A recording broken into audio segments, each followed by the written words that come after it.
Jamie Cool is with us today on the Azure DevOps podcast.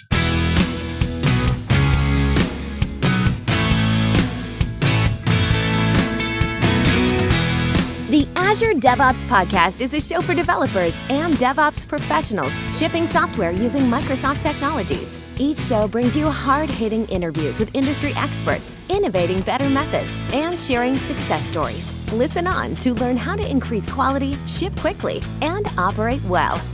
And now your host, Jeffrey Palermo.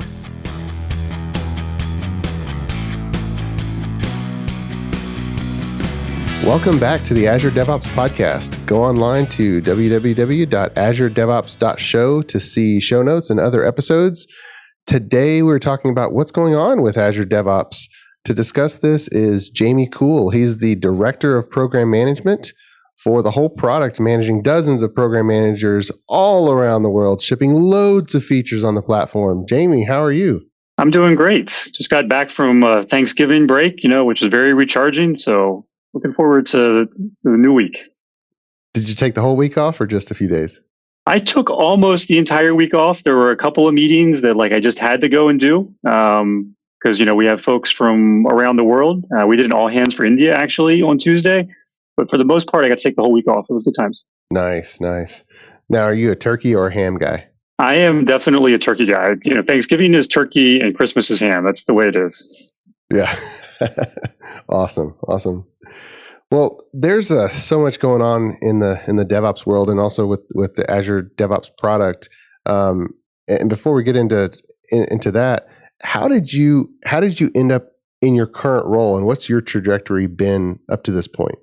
Yeah, it's interesting, the path, that you go through in life. But at this point, I've been at Microsoft now for 20 years. When I first was interviewing coming out of college, right? There was an option. Do you want to be, when I interviewed with Microsoft, you want to be a PM? You want to be a dev? You want to be a tester, right? And everywhere else wanted to hire me as a dev. And I'm like, what's this PM thing? I'll give it a try and interview with Microsoft. And I'm like, that's exactly the perfect role for me. And I spent 10 years in Redmond. I worked on all kinds of fun projects. I worked on Exchange Server for a long time, back when it was really competing, against Lotus Notes as the main competitor. And I spent most of my time in DevDiv in different forms. I worked on Windows Forms. I built Click Once, as an install technology. That was, a fun time. It still amazes me the billions and billions of installs people are still doing with that. Yeah. Over the years, worked on Silverlight, which was a lot of fun when we were working on it. Didn't quite have the ending that I had hoped for it, but had a lot of fun while we were doing with it. And a lot of good things came out of that. But then about 10 years ago, I got to the point where I'm from the East Coast and I was ready to move back to the East Coast. My, oldest child was about to start school. I started trying to figure out what to go and do. And it turned out that Brian Harry, who I had worked with back on the .NET Framework 1.0 days, he was the PUM of the product unit manager for the CLR. He'd started a small site in North Carolina. This is where he's from. Mm-hmm. He originally bought SourceSafe, right? And then Microsoft bought that. He moved out to Redmond, then he moved back. He started a site, which was, basically the foundation of TFS, when we were first building that up.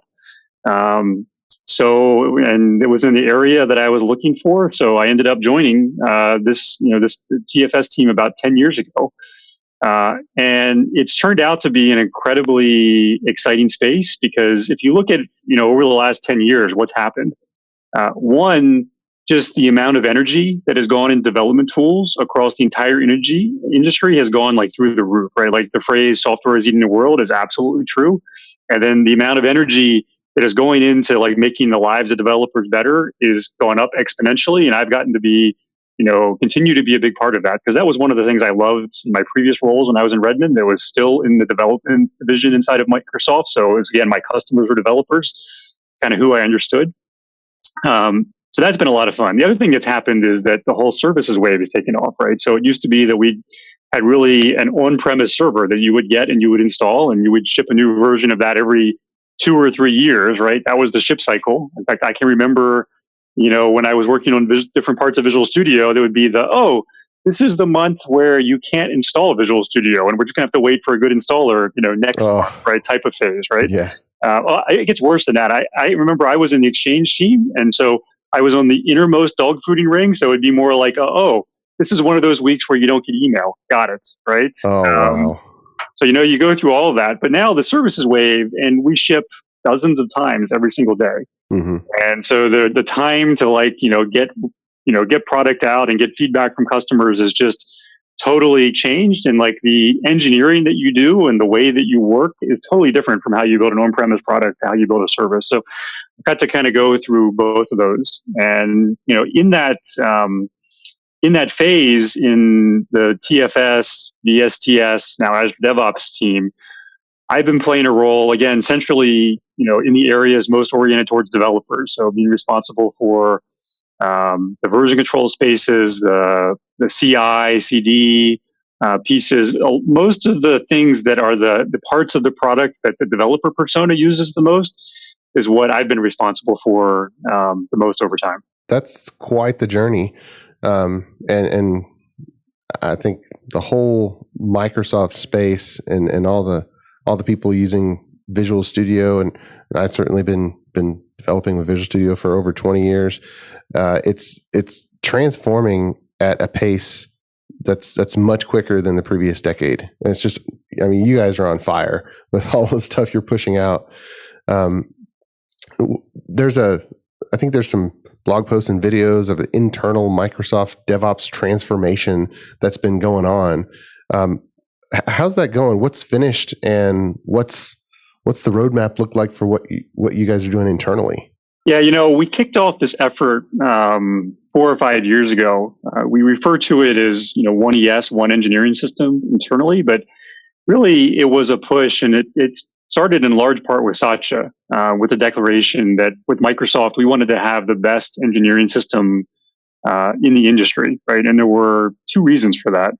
One reason is just, hey, if you want to be successful in the space, it's about how fast you can move, how fast you can ship software. And if you can't move fast, you're not going to be successful. We've seen evidence of that, both the good and the bad, over the years. And, to do that, you have to have a great engineering system. And so we wanted to really invest in that. The other thing is that it turns out that engineering systems are really important to developers.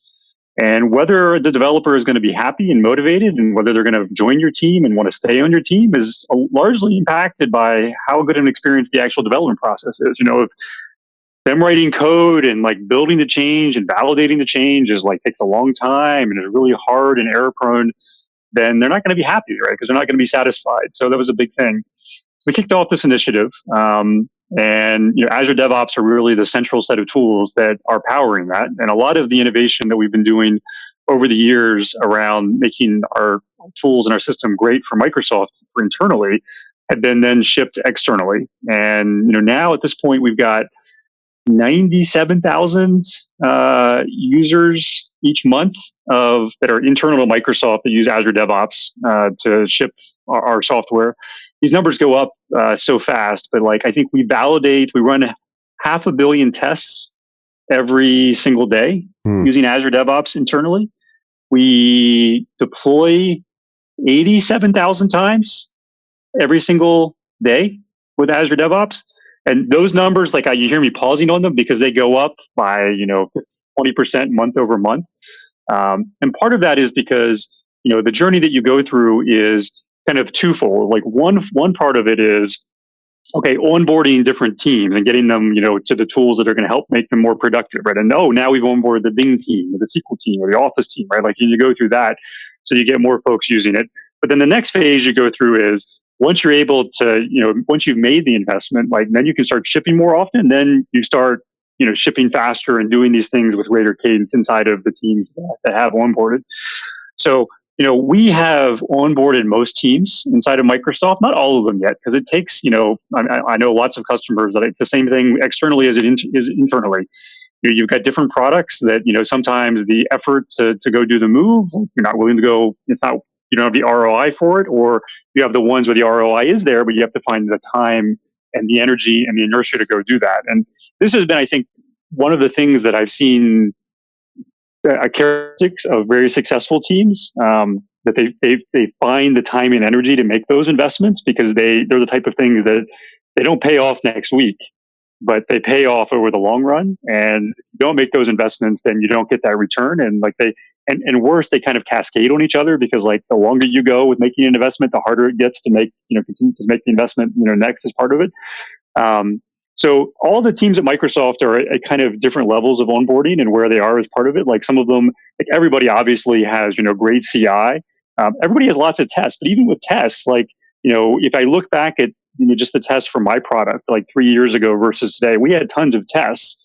But now we have tests that are very well factored into like L0, L1, L2 tests, so that, the tests that we run on every single pull request are super fast, super reliable, and then we can run them on every single pull request, right? Versus the tests that are going to take like 45 minutes to go and run. We still run those all the time, but only when they get deployed to master. Like they're a different level of tests as part of it.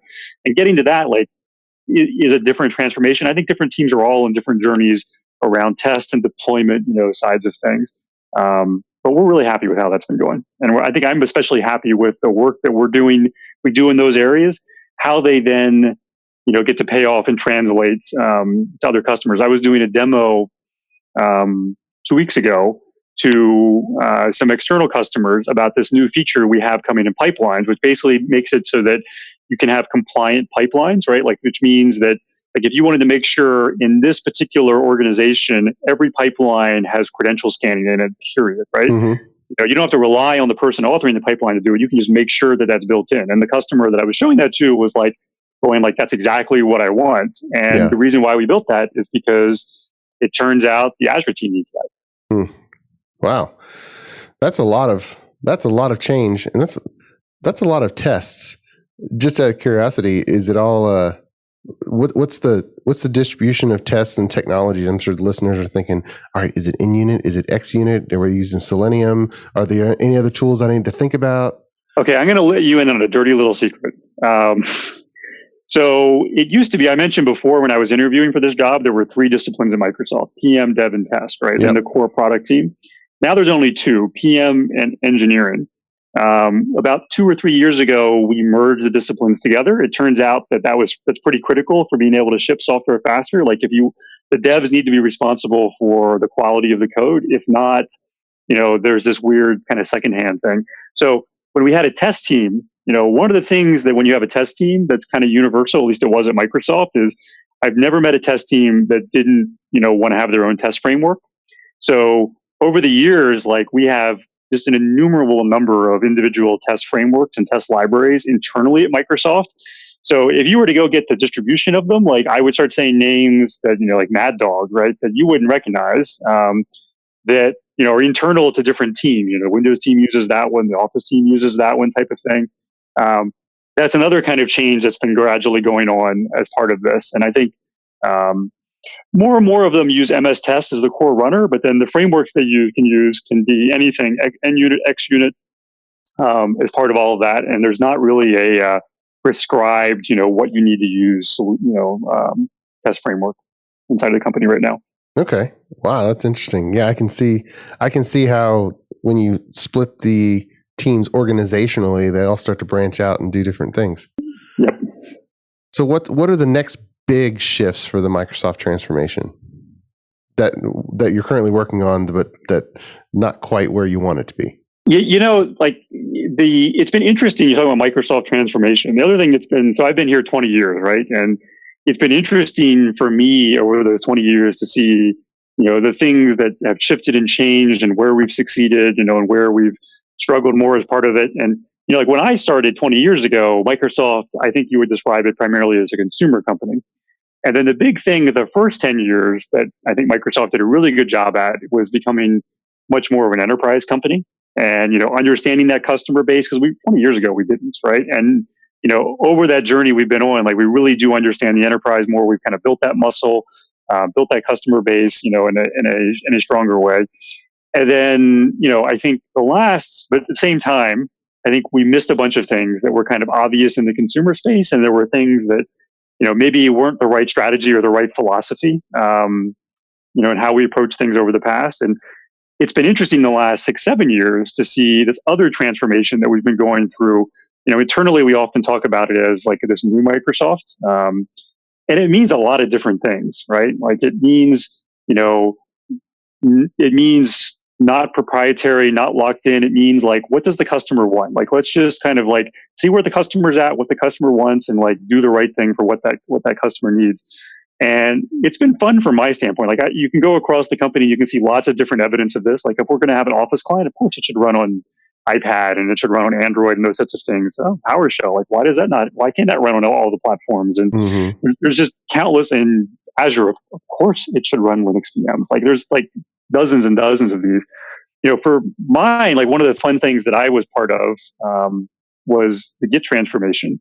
Because, you go back 8 years ago and we're trying to decide what we do in the distributed version control space, it wasn't entirely obvious, like what we should go and do, right? Like, should we go do Git? Should we go embrace Mercurial, which was actually better on Windows at the time by a lot? Should we go take, traditional Team Foundation version control and make it more distributed in field type of thing? It seems like an obvious answer now as part of it, but it wasn't obvious back then. And but we decided, what customers are telling us is they want Git, right? Like that's the model they want. That's what they want. So we're going to go and embrace Git. And it was actually hard. Like we were the first product to ever ship a GPL v2 licensed piece of software, which, we had to go break down the barriers in the legal department to go do that. So that's been, that was exciting, right? Like, and that was kind of like, part of leading this new Microsoft. The one that we're currently working on now has been around OSS and CI/CD. So, with pipelines, we've just verticalized or componentized. Verticalized is again the word we use internally to refer to this, but componentized our traditional product into separate individual services. So you can choose whichever one you want. And pipelines is our CI/CD offering, and as part of that, we're really going after making OSS projects great. And making OSS projects great, like being able to support them. It doesn't make us money, right? Like it costs me money. In fact, it costs a lot of money to go basically use compute VMs to do build, right? Like for free, essentially. And yet I'm very motivated to go do that because it just feeds into what we've been trying to go do from a company perspective to meet customers where we are and to be able to provide value where we can provide value. And I've been really excited and encouraged by kind of the need and opportunity in that space. So that's kind of where the energy is going in. And it's exciting because we've got hosted Mac and Linux and Windows pools for all of them. So if you want to be able to do an open source project or just a public project and get your CI for free, you can go and do it. And you can do it for any platform. And it's funny, like we have this really, really strong cross-platform offering. And, as from Microsoft, if I go back in 10 years ago, like that would have been a crazy offering. In fact, 10 years ago, my build agent only ran on .NET, which means it only ran on Windows, which means you couldn't even build a Linux, build or a Mac build, right? So it's just been night and day. And this ongoing kind of transformation to be about more where customers are and what we can do for them has been one of the big things that I'm excited about. Well, let's take a quick break to hear from our sponsor. The Azure DevOps podcast is sponsored by ClearMeasure, a software engineering firm and Microsoft Gold partner, empowering development teams to be their best. ClearMeasure equips developers with the DevOps tools, methods, and automation necessary to focus on building their applications, rather than wrestling with builds, deployments, or environments. Click clear-measure.com to see whether a DevOps implementation is for you. And we're back with Jamie Cool. You were talking about the open source support. Does public projects also rope into that, or how else are you guys supporting open source software? Yeah, so basically any open source repository that you have, right? And basically the definition of that for us is very liberal. It essentially means if that repository, wherever it is, and most of them are on GitHub, is public to the world, right? Meaning you can go see it because you're not authenticated, then you can use Azure DevOps services against that for free, right? So CI/CD with pipelines is the most interesting example today. So if you want to go set up a free CI system, free CI for that project, you can. If you want to use our deployment parts of it to deploy as well, you can do that for free. We have plans to expand this as well. So one example that we intend to go do is add kind of public unauthenticated support for Azure Artifacts, which is our package management system. So if you want to use that as a storage for your outputs of your build, or other scenarios with Azure Artifacts for your open source projects, you're going to be able to do that as well. Oh, that's huge, because the Azure Artifacts has been one of those extra licensing things for what Visual Studio Pro versus the enterprise subscriptions. That's amazing. Yep. So you had mentioned Git, and now with the GitHub acquisition complete, at least the news has reported that it's complete. What's going on there? Yeah, so GitHub continues to be its own independent entity, essentially a subsidiary inside of Microsoft. So, the biggest thing from our standpoint is just to make sure that GitHub is amazingly successful. And I can say from my standpoint, the GitHub acquisition is the most exciting thing that's happened since I've been at Microsoft, and I've been in the developer space in Microsoft for 18 years now. And just the energy and enthusiasm inside of Microsoft and the organization around the GitHub acquisition is great, because it really is the developer's home. There's so much kind of like goodwill and so much of like what you think of as this positive energy around the future of software. Like I mentally associate with GitHub because it's tied to open source and kind of the good spirit and goodwill and and community of those folks coming together. So that is part of Microsoft in some form is incredibly exciting. From an Azure DevOps side of things, I think the thing that's exciting too is that, one of the big things that we did in September was essentially relaunch, Visual Studio Team Services and Team Foundation Server as Azure DevOps. And, one of our goals there was to essentially componentize TFS and DSTS into a set of individual services. So if you just want a CI/CD offering, you can just come in and use pipelines. If you just want an artifacts offering, you can use Azure Artifacts. If you just want planning, you can use Azure Boards. And to getting to that point where you as a developer, as a user, can choose what the set of things that you want to be able to use, that was the goal, right? And that also helps us be able to reach more and more folks. Because a lot of times I talk to folks and the all-in-one solution is very appealing for them. And I have, millions of customers that, that is exactly what they want and they're using it that way, which is great.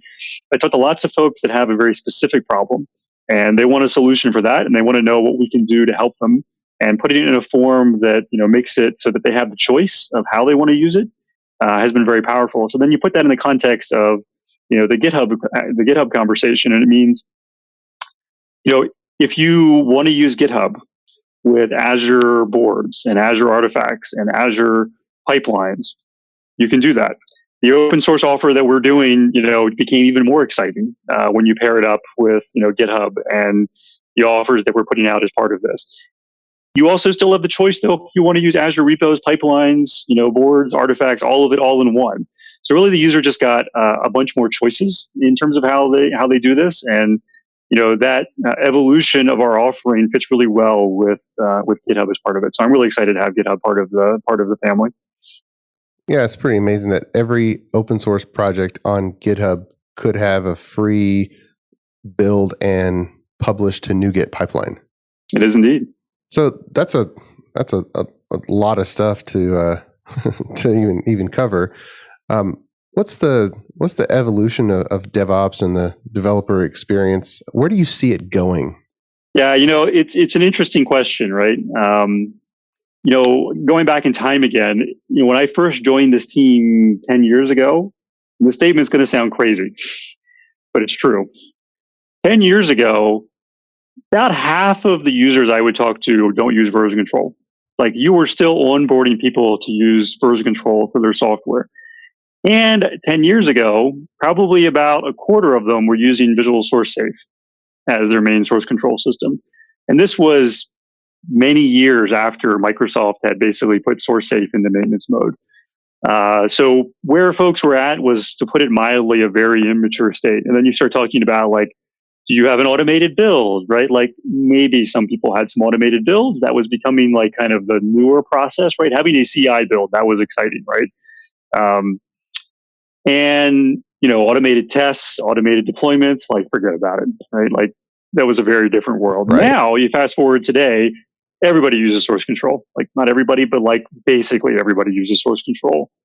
Most people have some kind of automated build, right? In some form, not for every project, but for most of them, even if it's just like a nightly build that tries to, run whatever was, checked in that day. A lot of people, though, are still trying to are working on making that process more sophisticated and working to make it so that, it's not just that they're checking in and then they're having some auto validation. It's so that they're having it so that before they get checked in on the pull request or on the code review, they get an automated build to go and run as part of that. And so, but most people are there as are at least kind of in some realm of that. And then where a lot of folks are is working on their tests, right, and trying to get their tests into a really good shape, to pull in as part of that. And then if you're doing good, then the place that you're at is working on automated deployment. And if you're doing really good, then you've got it so that you can, you could deploy, you could take a change, get it validated, get it, into your master branch, get it automatically deployed to some kind of test environment, and validate that in some form. And if it passes, then proceed through whatever your deployment is, out to your other environments as part of it, right? That's kind of where you start to get into the point where there's not a lot of folks that are much better than that. So like if you're listening to this and you're doing things that are better than that, you should feel pretty good. But I suspect most folks listening are somewhere along that spectrum for most of their projects. But then kind of the next phase on this is, and a lot of the things that I can see where folks are going are a lot of the places I see internal teams inside of Microsoft trying to go for the next set of steps, because they, a lot of times they're running a little bit ahead, I find, in terms of just the level of investment and those teams are able to go and make in some of these spaces. And trends I see there are a couple fold. Like one is just getting more sophisticated in the deployment practices, right? So getting rich advanced feature flags. So you deploy all the time, but that has nothing to do with, what features show up. You just have really good capabilities in terms of being able to turn features on in and out, right? And that lets you do different forms of A/B testing, right? Because A/B testing is kind of an overloaded term, I find, in this space, right? Like A/B testing sounds really good, and it is really good in some places, right? It's really good for like, should the price be 99 cents or $1.99, which one maximizes revenue, right? Because you can just do, simple experiments there. But if it's like, should I build this feature or that feature? Let's A/B test that, right? Like you can't really do that unless you've built both features, in which case, like, right, kind of a high investment to go and do that. So there's definitely times where A/B testing, even in feature development, makes a big difference, but it's much more nuanced as that. But feature flags are universally applicable, right? Because the whole thing about the whole transformation I mentioned before, hey, this was the month I can't install Visual Studio 15 years ago, right? Those months sucked, right? It's because all those devs were merging in all that code, and it would just break, right? Because then you install the thing and it wouldn't work, right? But if you have a system where all those devs can be merging in code, and it's fine because all the code that they merged in that's behind feature flags that isn't working right, doesn't impact the mainline path, then they can just keep doing that, right? And they can keep shipping it. They can flip it on for their small subset of test users that they want to do and iterate on it, and then progressively more roll it out. So I think that progression is getting richer and richer. I think in the CI/CD space, the problem of having a really rich system that makes it great for automating your CI and your tests in a phenomenal experience where you can analyze test results and find flaky tests and all those kind of things. I feel like we're getting close to having that problem solved really well with pipelines and getting a nice stable place from that. The next opportunity is really on the deployment side of things, right? Deployment is kind of a hard problem, right? Because how do you do your deployment? Well, I guarantee you, if you were to just enumerate all the folks listening to this and have them describe how you do deployment, you would get an innumerable set of different models for how you can go and do it. Right? It's very involved, but at the same time, that makes it immeasurably complicated, right? And why so many of the deployment scenarios are not automated for so many folks. And the more opinionated we can get with deployment. So we did this some with agent-based deployments for VMs, where hey, the pattern is you put our set of agents on the VMs you want to deploy to, and we will take care of downloading your app, running your scripts that you've specified, running your tasks, doing that. You tell us how you want it to roll out all at the same time, one at a time, like what failure conditions you want. Like, well, we got opinionated on that. You're going to see us doing more and more of that. Containers are a huge opportunity on that, to get opinionated on, like, okay, you're doing a container-based deployment. That makes the problem much more constrained, right? Mm-hmm. Like, because you build the container, and part of building the container encapsulates like 80% of the deployment problems itself, right? Because it's got the app deployed on it that you want. But then the next stage is that, making it easy to do the rollout about that, and then be able to have kind of the experience from the pipeline of producing the container to the deployment of the container to where it's running, all of that kind of be tied together in a richer way. And, like the canonical thing that, my customers like always react the best to is the traceability, right? Is hey, here's my work item that I started work on, and I can see it traced from the work started to the commits, to the pull request, to the build, to the test, to the release, all of those types of things. Mm-hmm. And now if you pull in and deployed and the environment, right? Like, and here's, this work item and then where that work is, and there it's running on that environment and that cluster, in that Kubernetes cluster, for example. I think making those scenarios richer and better is kind of the next phase of where I see this stuff going. That's awesome. You mentioned containers. Right now, for containers, well, people are it's been Linux heavy, and the Windows side is still kind of nascent. Do you see containers being the way to package up an application, even if the destination were Azure PaaS at some time in the future? I think containers are day by day becoming more and more the canonical way to package up an application, right? Like, it's just a nice logical chunk for doing that. And you're right, like Linux has been running out ahead and, blazing a trail on that space. And, the scenarios for that are, have been kind of running ahead. And Windows has kind of a different set of scenarios that it's really good at, and the Windows containers are getting better each sprint as part of it. But there's no doubt that as a like, if you just think about like the problem with deployment, like one of the biggest problem has been like, what is the app package, right? And even if you define an app package, like let's take a NuGet component, right? Like, it's a package, it's got a manifest, It's got files, like it's got that in it, right? Like I mentioned, I worked on Click Once. It has exactly that. It has a manifest and a set of files, right? Whoop-de-doo, right? Like, what about your dependencies? Yeah. Right? Like, what about your configuration, right? Like, that's like the hard problem in all of this more than anything else. And guess what? Containers solve that. So the audience for this podcast is Visual Studio development teams. And so if you give them some guidance on what they should be using now, but then also what they should be keeping an eye on for the future, what guidance would you give them? I mean, I think my biggest advice would be, for that audience is, if you're using .NET, make sure you're using .NET Core, because it sets you up for the future, because you have all kinds of options when you're doing that. In fact, I'm just looking out the window of the room that I'm in now, and there are multiple engineers that are actually porting some of the stuff that we've written over the years in the .NET framework to .NET Core. It's going to give us a bunch of perf gains. It's going to set us up better for the future. And it gives us the option to, basically run some of our services on Linux VMs and Kubernetes in Azure, but also ship our on-premise product on a Windows box. So, like, I think that would be my biggest piece of advice right now. If you haven't made that switch, think hard about it. Okay.